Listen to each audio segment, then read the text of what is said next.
The 39 Steps. You're obsessed with these, obsessed to an unhealthy degree with these Unhealthy? segues. No, I want the conversation to flow nicely. That's true. Yeah. Okay. When it works, all of them have been clumsy this episode, but when they work very well. Maybe that's why I've been feeling it. I'm like, do we need to have a segue if we We take like a really don't. minute and a Yeah. half to build up to that? The 39 Steps, Alfred Hitchcock, is another kind of like spy thriller, Yeah. sort of spy adventure movie. Like ordinary man gets caught up in intrigue. I like this. I like this one a lot. Yeah, I'd seen this one before, and I think I remember liking it more than I did this time. I feel like this time I was like, oh yeah, 39 Steps, that movie's great. And I was like, it's pretty good. I think it's better than The Man Who Knew Too Much. It Yeah, it I don't feels know. like a more confidently made movie. There are aspects of The Man Who Knew Too Much that feel a little rough around the edges, and Mhm. this one feels like quite polished as a film. I don't know. I think it works. It worked really well. It's a different kind of story. It doesn't have the kind of like tonal weirdness of The Man Who Knew Too Much, Yeah. where it's like your main character is telling his daughter to buzz off and shut up all the time. Shut up, you. Yeah, the character in this is kind of more of a kind of a rakish gentleman. He's more of What does that mean? I don't know, like he's like I don't know, he's a very typical like action movie protagonist, I feel like, which is like he's an ordinary guy, but he can like he can Yeah. fight when he needs to, and he like ladies like him, and he drops a few one-liners here and there. He just feels like a very kind Like of Bruce Willis type. yeah. If Bruce Willis was Canadian and had an English accent and a pencil mustache. Wait, a pencil mustache? Was that mustache such a pencil that I didn't even notice Yeah, its got existence? a little mustache, didn't he? Nice little 30s mustache. Oh yeah, he does. That's right. It works for him. I think it works for him so well that I didn't think about it. I think a thing that I probably like chafed against more rewatching this movie is like the whole man on the run with a woman that he's kidnapped stuff didn't play as charmingly as I remember it being. Like I feel like think the it movie like works for the most really part. it really plays up the fact that she is like does not want to be there and is afraid and is very uncomfortable, and he's like, I'll be fine, don't worry, I might be a murderer, you don't know. And it's like I this is being played very comedically, and it I don't like it. I don't know. Like, I guess I was saying that it was less tonally inconsistent than the other one, but maybe it's just because it worked for me. Because like I thought that it's kind of a 20-30 minute delving into a romantic comedy kind of like worked pretty well for me.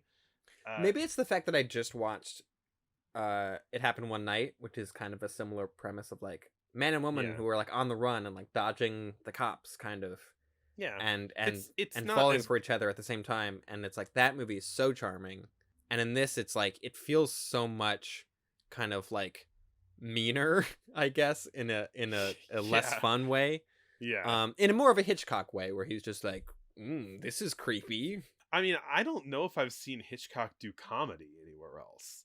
No, I mean, I don't know. I feel like he doesn't really make like comedies, but I feel like his like spy movies tend to have this are tonally more like this. Maybe I'm just thinking of North by Northwest, which is like Hmm. the his sort of magnum opus of the like ordinary man gets involved in spy intrigue movies. Because that movie is like, I don't want to say that movie's perfect, but that movie is like last couple times I've seen it, I'm just like, no notes. This movie's great, Oh yeah, incredible. But also, it's like that's you got Cary Grant exploding charm across the screen, so it's like it's hard to go wrong. Nothing against the guy in this movie, who I do think is pretty good. yeah. I think it's a fun angle that they are handcuffed together the entire Hmm. time. Yeah, They get some good bits out of that. I'll the say. setup is great. Like, it's more the like it is maybe just like a tonal thing where there are some times where I'm like, this is being played like in a very comedic way, and it's like the situation is like genuinely kind of terrifying for one of these people. There are some like really amazing like Hitchcock like reveals and or just like filmmaking flourishy things in this. Like Hmm. right away, our lead guy didn't write his name down. I should write that stuff, but I don't. I sometimes do, but I didn't remember to this time. Our action man is at like a Richard Hannay. Richard Hannay, is at a sort of he's at a music hall, which we see in giant reveal of like letters across the screen. Music hall at a very rowdy like magic show where a guy is It's reciting like a stuff from memory. vaudeville variety kind of thing. Right. I wrote down Mr. Memory is a terrible magician because his whole thing is that he just remembers things and tells them to people. Yeah, there's a guy in I haven't experienced him yet, but there's a guy over in Boulder, Colorado, half an hour away from me. He's a busker who appears on the street in Boulder a lot of the time, and he knows every zip code and he knows facts about Mm. every zip code. So you can tell him a zip code and he'll tell you about your hometown. Oh. Is So, is he perhaps being used by foreign agents to steal state secrets in the form of whoa. zip codes? I mean, maybe a modern day Mr. Memory. Yeah. But so Mr. Hannay runs afoul to this woman, Annabella, who tells him this whole story of how she is trying to stop a spy plot from happening. And it sounds very much like a con. She's like, hey, like, give me money and, you know, you can be involved in spy stuff. Well, he doesn't. He's like, I don't believe you, but you can He's chill like playing here if you along, but want." he's like, fine, you can sleep on the couch. And then she busts into the room in the middle of the night with a knife in her back, which is a really nice reveal, Yeah. and forces him to go on the run. Otherwise, he will get blamed for murder. And she's told him that the head of the enemy spy ring is missing one of his fingers.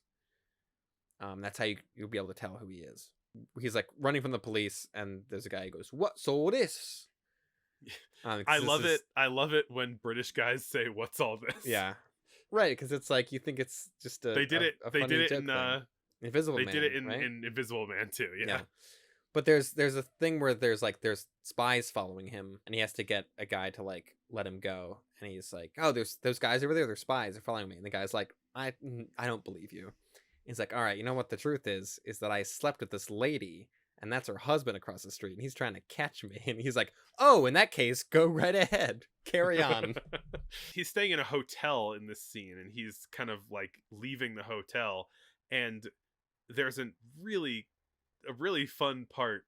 Also, kind of getting at like the weird comedy of this movie, Hmm. where like a housekeeper walks into the apartment and finds the body, and then she screams, and the scream, as soon as she screams, it cuts to the train of him leaving, and and so she screams in the form of the train whistle Yeah, as it transitions to the next scene, incredible. which is like so good, so weird, so funny. Yeah, It's basically the opening scene from the Lost World, Jurassic right. Park 2. But it's like I don't necessarily know if this is the first instance of like that being used as an editing trick.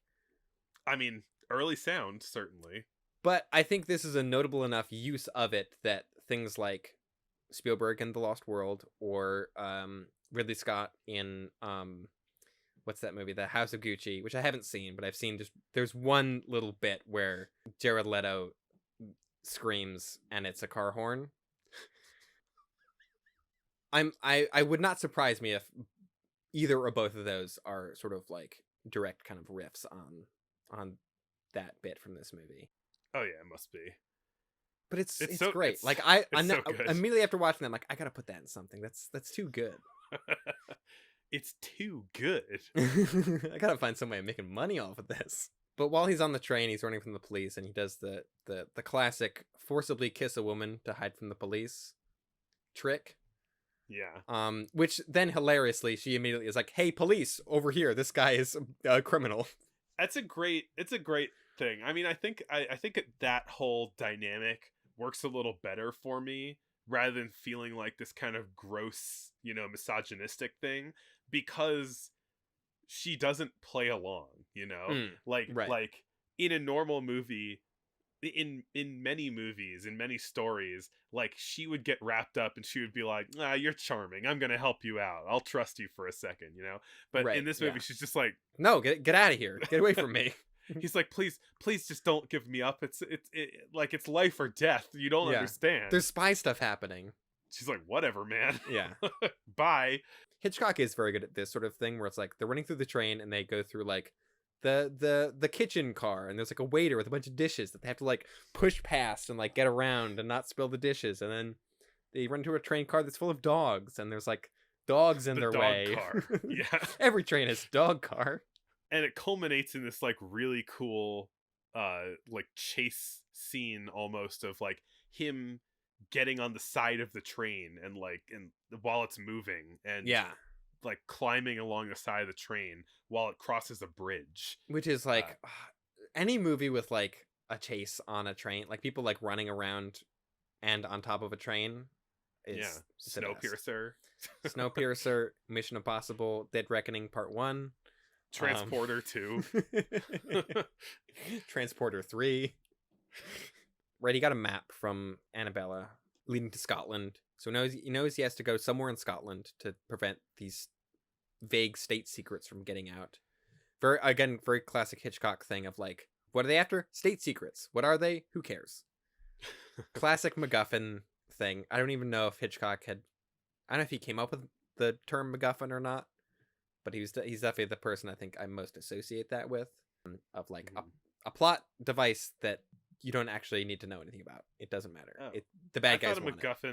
thought a MacGuffin was like a guy that's really good at combining everyday objects. I know, that's a MacGyver.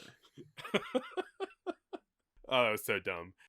So he arrives at, he's kind of following this map, trying to figure out what his spy deal is, and he arrives at this small farmhouse, and he pays the guy that lives there to stay the night. Mm-hmm. A suspicious Scottish farmer and his horny wife. And it becomes very clear also they're weird religious, you know. He comes in, they're like, okay, join us for supper, and he's like, we're saying grace right now. And it's this moment that, I don't know, that scoffs at religion in a way that I would not have expected an older movie to do. It's very like, the movie is very much like, you the audience are on the side that like, this guy's being weird right now. Yeah. Like although it's probably worth pointing out, since this is a British movie, it is not under the Hays Code. Yes, but it has been approved by the British censors. Right. Yeah. The horny wife that lets him escape when the cops are able I did to find that kind of funny, that it's like the Scottish farmer is like immediately very suspicious that it's like, this guy's like making eyes at my wife, and it's like, oh, they're plotting something against me or whatever. And it's like, no, they're actually just like trying to, you know, she's like, here, have some blankets and some soup or whatever. But then it's like, as it goes on, kind of because he's being such an asshole about it, the wife is like, you actually seem cool. I kind of like you more than my mean old husband. Here, take his coat and escape. My mean husband who's take me with 6 you. times older than me. Yeah. Yeah, she like very kind of like longingly says goodbye to him when he escapes the house as the cops are closing in. I won't forget this. Right. Thank you. And goodbye. So he takes the farmer's coat, which looks like a really nice coat. I want that coat. A lot of great coats in this movie. That's a US coat. Yeah, it is. And he's running through the Scottish Highlands when our old pal, an auto gyro, shows up. When I saw this, I screamed out, auto gyro! The second 30s movie to feature an auto gyro that we've talked about, which is funny that I knew auto gyros were a thing in the 30s, but I didn't expect them to be so ubiquitous. Yeah, I mean, I think the only movies that I've seen them in are this, It Happened One Night, and The Road Warrior. Right. Or in The Rocketeer, which isn't a real one, I don't think, but he finally gets to the house he's looking for, and they come in, they're like, oh, we know who you are, like, come on in, like, and he's like, oh, finally, like, people who understand the situation I'm in, like, everything's cool. And he comes and like sits down in this nice library with this guy, and he's like, the guy clearly knows what's going on, and it's like, hey, just sit down, like, have it, you take a load, like, we'll send the police away, don't worry about it, you're safe. And it's like, oh, oof. And then it's like, oh, I met this lady, she told me about all the spy stuff, and to watch out for a guy with a missing finger on his left hand. And he's like, oh, you mean like this? And he holds up his hand, he's missing the finger. And it's like, oh, so that moment is so good. It's such an amazing, like, oh shit moment, you know? And it's a great example of like Hitchcock being very good at that type of thing. Intense sort of like tension and suspense. And all the things that he's famous for.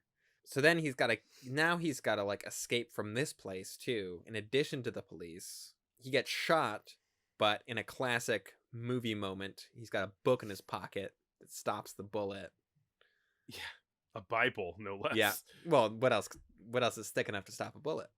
And it's the Bible that he got from the jacket Right. of the weird religious See, guy. it all connects. He like goes to the police, and the police don't believe him, and he like runs into a room, where there's like a political speech happening, and he like pretends to be involved in this like speech and goes up and is Yeah, like he talking in gets front of in a bunch there of and people. he gets in there and they're all just like, oh, you're finally here, great. Yeah. They just shove him up on stage, and it's this really funny scene where he has to kind of like bullshit his way through a speech Yeah. for as someone who he doesn't know Right. know who he is. I had forgotten the scene was in here, and it might be my favorite scene in the movie. Of like the thing where it's like he can see the people he's running away from like coming in the back of the room, Yeah, and like you can like his eyes are glancing around, but he has to keep just like improving, making up a speech and like sound like he's saying something without knowing anything about what he's supposed to be talking about. it's really good writing. It's like it's him, yeah, trying to say like intentionally vague stuff, Right. that gets the crowd on his side. Yeah. Right. He gets kind of picked up by the spy people again, and handcuffed to the woman that he tried to recruit to his cause earlier, that immediately sold him out. There's a really cool like camera transition here where like they're in the back of a car, and the camera's in the back of the car, and it kind of like moves like to the window, and there's a hidden cut, so it looks like the camera's moving out of the back window of the car. Oh, I didn't notice that. It's so good. It's like very seamlessly done. It's like you can tell what they're doing, that it's like they're kind of like hiding a cut in camera movement, but it's Mm-hmm. it's very slick. Then sheep are on the street, and they escape, and now the rest of the movie is kind of like him and this woman are handcuffed and have to like are on the run together, and have to like And pretend hijinks. pretend to be married, and to like go to a hotel, and she's like kind of trying to escape while they're doing that, and like He's like pretending there's a gun in his pocket. yeah, it's It's actually like- a pipe. But then it's like while they're asleep, she like slips out of the handcuffs and goes downstairs, and overhears some of the like the enemy agents talking, looking for them. Yeah, she doesn't believe his story. She thinks Yeah. that he's just making it up to try and justify whatever he's doing. Right. Which then he responds to be like, well, if I'm not on the run from spies, that means I'm a murderer. So it's like, if you What prefer do you that. prefer? Yeah. I get what this like rom-com section of the movie is going for, but I think it's just not quite charming enough to work for me entirely. It's like like too creepy by a hair. You know what I mean?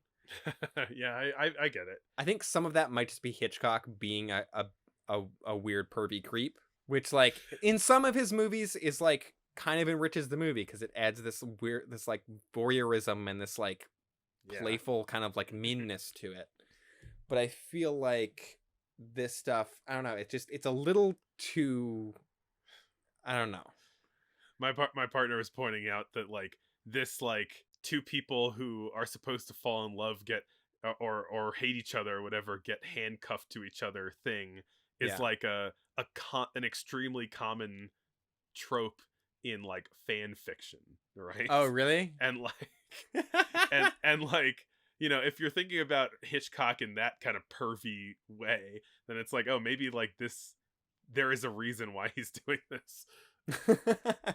I mean, because there's a lot of bits, not bits, but just like scenes where it's like they're at the hotel, and it's like she's trying to take her stockings off to dry them on the fire, and he's like, "Let me help you with that," and it's like, dude, this like she's already handcuffed to you, like. It is kind of a funny scene of her like struggling to get her stockings off while she has a handcuff on, and Mhm. his hand is just kind of like limp next to hers while she's like moving it up and down her leg. Like I think Hitchcock wants this stuff to be like a little bit titillating, and I don't think it it is for me anyway. But it's just, yeah, it's slightly too creepy. Yeah. This movie ends with confrontation back at the next Mr. Memory show, where they have finally like convinced some sort of authority figures to go along with them. Is that what happens? Yeah. And they're able to catch this transmission of information in the act. So the spy organization that's selling these state secrets is called the 39 Steps. And so Mr. Memory is being used to transmit this information. So when Mr. Memory goes up on stage, the guy, the Canadian guy, our main character, he starts like yelling, tell me about the Hannah. Yeah, he tells me, he says like, tell me about the 39 steps. Like, what are the 39 steps? And you see the villainous 9-fingered man. Who is a great villain, let me point out. Like, yeah, I forget that actor's name, but he's very good. And he realizes that the jig is up. He shoots Mr. Memory and runs away. And Hannah like gets up to Mr. Memory and is like, what are the secrets? What were you gonna give them? And then he says like, you're gonna release me of my duties, it's okay? And then he says yes. And so he starts saying like kind of reading off like military airplane specs. Yeah, it's like airplane plans or something like that, right? Yeah. It's like some kind of vague airplane technology that is kind of, he is memorized and is then going to transmit to the enemy. Yeah, part of the whole idea with the spy intrigue is like they're trying to make sure these secrets don't get out of the country, but like they haven't been written down anywhere, and like there's no way that they can be taken away, and like they have their hands on the secrets, so like how could they? It's like we have the secret plans like locked away, like no one's taken them. Yeah, and it turns out that it was Mr. Memory who was going to get all the information out of the city. I also think it's kind of interesting that this takes the kind of Top Gun approach where like it never specifies who like the enemy agents are or like who they're working for. It's just like some like foreign power is like after Britain's state secrets. And I feel like it might be like, I don't know how forward thinking they were in 1935 about like Nazis being warmongers. I think they had an idea though. They're like, well, they're rearming. This seems bad. What other militarized nation would Britain have been like afraid of in 1935, you know? Yeah, I don't know. Italy, I guess, a lot of them or Spain were wary of the communists of the Soviet Union. Yeah, but true. It's not like it was. It very easily could be a stand-in for them. Yeah, but it's like every character in this just has an English accent. Like they don't try to. They're very vague. Except the original spy who he meets at the beginning. She has a kind of foreign accent. Yeah, but I think specifically says that like she's like a mercenary, right? Like she works for Britain. She said she works for whoever pays her the most, and Britain pays her the most now. But I like that about it. I like how it's sort of like Hitchcock knows to be, what are the state secrets? Who cares? Like, who's the bad guys? They're the bad guys. Like, don't worry about it. Because I think at least in this movie, I think it works pretty well. Yeah.